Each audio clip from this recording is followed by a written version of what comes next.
বন্ধুরা, আজকের গল্প মৎস্যকন্যার জাদুর আপেল।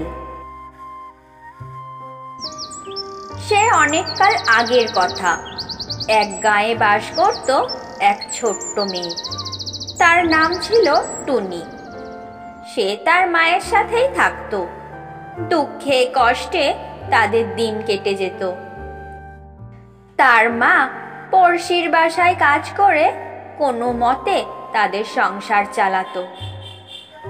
একদিন ছোট্ট টুনি তার মাকে বলে, মা মা, আমার সব বন্ধুরা না স্কুলে যায়, আমিও স্কুলে যেতে চাই।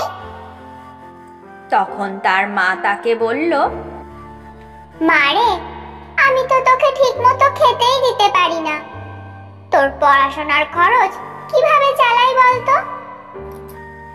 এই কথা শুনে ছোট্ট টুনি মন খারাপ করে বাসা থেকে বের হয়ে গেল। তারপর টুনি উড়তে উড়তে একটা নদীর পাড়ে এসে দাঁড়িয়ে পড়ল।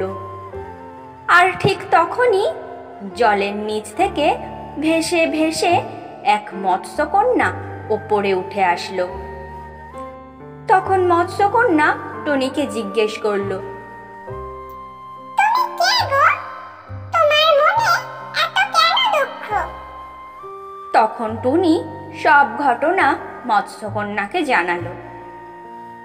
জানো তো, আমার সব বন্ধুরা না স্কুলে যায়, আমারও স্কুলে যেতে ইচ্ছা করে, কিন্তু আমরা তো ভীষণ গরিব, তাই আমার মা আমাকে স্কুলে পাঠাতে পারে না। তার জন্য আমার ভীষণ খারাপ লাগে। সব কথা শুনে মৎস্যকন্যা টুনিকে একটি আপেল উপহার দিল আর বলল, এই আপেলটি তুমি তোমাদের উঠোনে রোপণ করে দেবে, আর এতে করে তোমাদের সব দুঃখ দূর হয়ে যাবে।